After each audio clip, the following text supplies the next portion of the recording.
അമേരിക്കയും ഇറാനും ഇസ്രായേലും തമ്മിലുള്ള സംഘർഷങ്ങൾ ദിവസം കഴിയുന്തോറും അതിരൂക്ഷമായി മാറിക്കൊണ്ടിരിക്കുകയാണ്. ഭരണകൂടത്തെ താഴെ ഇറക്കുക, ആണവായുധങ്ങളെ നശിപ്പിക്കുക എന്നൊരു ഒറ്റ ലക്ഷ്യത്തോടു കൂടി തുടങ്ങിയ യുദ്ധം എന്നത് ഇന്ന് ഹോർമൂസ് കടലിടുക്ക് തുറക്കുന്നതിലേക്ക് യുദ്ധ സാഹചര്യം മാറിയിരിക്കുകയാണ്. യുദ്ധം തുടങ്ങിയത് ഫെബ്രുവരി 28-നാണ്. അതിനുശേഷം ഏകദേശം 2 ദിവസത്തിന് ശേഷമാണ്, അതായത് മാർച്ച് 2-നാണ് സ്ട്രെയിറ്റ് ഓഫ് ഹോർമൂസ് ക്ലോസ് ചെയ്യുന്നത്. ഇറാന്റെ പരമോന്നത നേതാവായ ആയത്തുള്ള ഖാമിനിയാണ് ഹോർമൂസ് കടലിടുക്ക് ക്ലോസ് ചെയ്യാനായി നിർദ്ദേശമിട്ടത്. തുടർന്ന് ഇറാൻ ആംഡ് ഫോഴ്സായ IRGCയും ഇറാന്റെ ഫോറിൻ മിനിസ്റ്ററായ അബ്ബാസ് അർഗാച്ചിയും ഒഫീഷ്യലായി തന്നെ സ്ട്രെയിറ്റ് ഹോർമൂസ് ക്ലോസ് ചെയ്യുന്നു എന്ന് പ്രഖ്യാപിക്കുകയായിരുന്നു. ഇറാന്റെ ശത്രുക്കൾക്ക് മാത്രമായിരിക്കും ഈ നിയന്ത്രണം ഉണ്ടാകുക എന്നും ഹോർമൂസ് കടലിടുക്ക് പൂർണ്ണമായും അടയ്ക്കാൻ ഉദ്ദേശമില്ല എന്നതാണ് ഇറാൻ ഫോറിൻ മിനിസ്റ്റർ നിർദ്ദേശിച്ചത്. യുദ്ധം തുടങ്ങിയെന്ന് ഏകദേശം 29 ദിവസമാകുമ്പോഴേക്കും ഹോർമൂസ് കടലിടുക്ക് ഇറാന്റെ സൗഹൃദ രാജ്യങ്ങൾക്ക് മാത്രമാണ് ഇപ്പോഴും തുറക്കപ്പെട്ടിട്ടുള്ളത്. അമേരിക്ക പല രീതിയിലും ഹോർമൂസ് കടലിടുക്ക് തുറക്കുന്നതിന് വേണ്ടി പരിശ്രമിക്കുന്നുണ്ടെങ്കിലും ഇറാൻ തങ്ങളുടെ തീരുമാനത്തിൽ നിന്ന് ഒരു മാറ്റവും സ്വീകരിക്കുന്നില്ല എന്നതാണ്. ഇനിയും ഹോർമൂസ് കടലിടുക്ക് അടഞ്ഞുകിടന്നാൽ ആഗോളതലത്തിൽ തന്നെ ക്രൂഡ് ഓയിലിനും അതുപോലെ മറ്റു ഉൽപ്പന്നങ്ങളുടെ ഇമ്പോർട്ട്സിനും എക്സ്പോർട്സിനും പ്രതിസന്ധി ഉണ്ടാകാനുള്ള സാധ്യത തന്നെ വളരെ കൂടുതലാണ്. എന്നാൽ ഈ പ്രശ്നത്തിന് ഹോർമൂസ് കടലിടുക്ക് വഴിയല്ലാതെ മറ്റൊരു പാത തുറന്നിരിക്കുകയാണ് സൗദിയും UAE-യിലെ ഖോർഫാഗാൻ പോർട്ടും സൗദിയിലെ ദമാമും തമ്മിൽ ബന്ധിപ്പിക്കുന്ന പാതയാണിത്. 2 തരത്തിലുള്ള പാതകളാണിവ.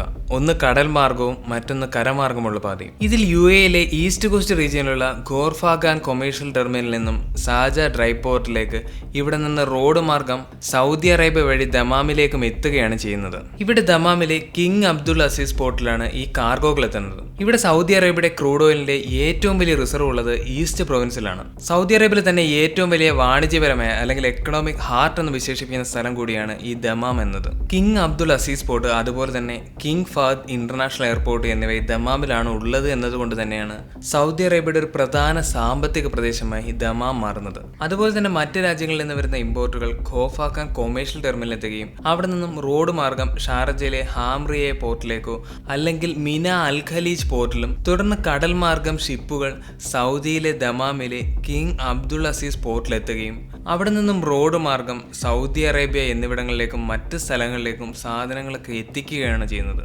അതുപോലെ തന്നെ ഇത് തിരികെ ദമാമിൽ നിന്നും സൗദി അറേബ്യയുടെ റോഡ് മാർഗം സാജ ഡ്രൈ പോർട്ടിലെത്തുകയും ഇവിടെ നിന്നും ഖോഫാഗാൻ ടെർമിനലിലൂടെ ഇന്ത്യ, ഓസ്ട്രേലിയ പോലുള്ള മറ്റ് രാജ്യങ്ങളിലേക്കും വ്യാപാരം നടത്താൻ സാധിക്കുന്നു എന്നതാണ്. ഇത് കടൽ മാർഗവും സാധിക്കുന്നുണ്ട് എന്നതാണ്. അതായത് ദമാമിലെ കിങ് അബ്ദുൾ അസീസ് പോർട്ടിൽ നിന്നും നേരിട്ട് ഷാർജയിലെ ഹാംറിയ പോർട്ടിലേക്കോ അല്ലെങ്കിൽ മിന അൽ ഖലീജ് പോർട്ടിലേക്കും അവിടെ നിന്നും റോഡ് മാർഗം ഖോഫാഗാൻ ടെർമിനലിലും തുടർന്ന് വീണ്ടും കടൽ മാർഗം ഇന്ത്യ, ഓസ്ട്രേലിയ പോലുള്ള പല മറ്റ് രാജ്യങ്ങളിലേക്കും കടൽ മാർഗം വ്യാപാരം സാധ്യമാകുന്നു എന്നതാണ്. എന്നാൽ ഈ റൂട്ടുകൾ സ്ട്രെയിറ്റ് ഓഫ് ഹോർമൂസിന് തുല്യമാകുമോ എന്ന് ചോദിച്ചാൽ ഇല്ല എന്ന് തന്നെ പറയേണ്ടി വരും. കാരണം ഈ പറഞ്ഞ ഖോഫാഗാൻ ടെർമിനലായാലും ഷാർജ ഹാർമിയ പോർട്ടുകളായാലും അല്ലെങ്കിൽ മിന അൽ ഖലീജ് പോർട്ടുകളായാലും അല്ലെങ്കിൽ ദമാമിലെ കിങ് അബ്ദുൾ അസീസ് പോർട്ടുകളിലൊന്നും തന്നെ നാം മുൻപ് പറഞ്ഞ ക്രൂഡ് ഓയിൽ ഇമ്പോർട്ട് ചെയ്യാനോ എക്സ്പോർട്ട് ചെയ്യാനോ കഴിയുന്ന പോർട്ടുകളല്ല എന്നതാണ്. അതായത് ഇതുവഴി വ്യാപാരം ചെയ്യപ്പെടുന്നത് പെട്രോ കെമിക്കൽസ് ആണ്. അതായത് പ്ലാസ്റ്റിക്കും കെമിക്കൽസും അല്ലെങ്കിൽ ഇൻഡസ്ട്രിയൽ ഗുഡ്സ് എന്നിവയാണ് ഈ പോർട്ടുകൾ വഴി വ്യാപാരം ചെയ്യപ്പെടുന്നത്.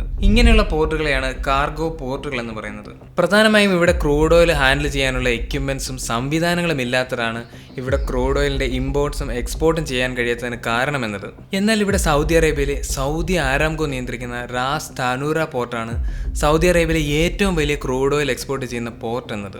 സ്ട്രെയിറ്റ് ഓഫ് ഹോർമൂസ് അല്ലാതെ ഇവിടെ നിന്നും ക്രൂഡ് ഓയിൽ ഗ്ലോബൽ മാർക്കറ്റുകളിലേക്ക് എത്തിക്കാനുള്ള ആകെ വഴി എന്നത് താനൂറ പോർട്ടിനടുത്തുള്ള അബ്ക്വാക്കിൽ നിന്നും 1200 കിലോമീറ്ററോളം യാൻബു പോർട്ട് വരെ നീണ്ടു കിടക്കുന്ന വലിയ പൈപ്പ് ലൈൻ വഴി മാത്രമേ നടക്കൂ എന്നതാണ്. ഈ പൈപ്പ് ലൈൻ വഴി ഗ്ലോബൽ മാർക്കറ്റുകളിലേക്ക് ക്രൂഡ് ഓയിൽ എത്തിക്കാൻ സാധിക്കുമെന്നതാണ്. അപ്പോഴും സ്ട്രെയിറ്റ് ഓഫ് ഹോർമൂസിനെ വെച്ച് താരതമ്യം ചെയ്യുമ്പോൾ ഈ പൈപ്പ് ലൈൻ വഴി യാംബു പോർട്ട് വഴിയുള്ള വ്യാപാരം ഇരട്ടിയിലധികം ചെലവ് കൂട്ടുന്നുണ്ട് എന്നതാണ്. അതായത് ഏകദേശം ഹോർമൂസ് വഴി 10 മുതൽ 15 വരെ മില്യൺ ആകുന്നിടത്ത് യാൻബു പോർട്ട് വഴി ഏകദേശം 30 മില്യൺ വരെ ചെലവാകുന്നുണ്ട് എന്നതാണ്. ഈ ഒരു കാരണങ്ങൾ കൊണ്ട് തന്നെയാണ് American president Trump straight of Hormuz എങ്ങനെയും എല്ലാവർക്കും വേണ്ടി തുറപ്പിക്കാനും വേണ്ടി വന്നാൽ ഹോർമൂസ് തന്നെ പിടിച്ചെടുക്കുമെന്നൊക്കെ പറയുന്നത്. ക്രൂഡ് ഓയിൽ ഗ്ലോബൽ മാർക്കറ്റുകളിലേക്ക് എത്തിക്കാൻ സ്ട്രെയിറ്റ് ഓഫ് ഹോർമൂസ് പോലെ ഒരു വളരെ ഈസി ആക്സസ് ആയിട്ടുള്ള ഒരു പാത ഇല്ല എന്നത് തന്നെയാണ്. എന്നാൽ ഇപ്പോൾ ഇറാൻ യാൻബു പോർട്ടുകളെയും ആക്രമിക്കുമെന്ന് പ്രഖ്യാപിക്കുന്നത് കൊണ്ട് തന്നെ യുദ്ധം നീണ്ടുപോയാൽ ആഗോള ക്രൂഡ് ഓയിൽ പ്രതിസന്ധി വളരെ രൂക്ഷമാകാനും സാധ്യത കാണുന്നുണ്ട്. എത്രയും വേഗം സ്ട്രെയിറ്റ് ഓഫ് ഹോർമൂസ് തുറക്കുക എന്നല്ലാതെ ഇതിനൊരു പരിഹാരം എന്നത് സാധ്യമാകുകയില്ല എന്നതാണ്.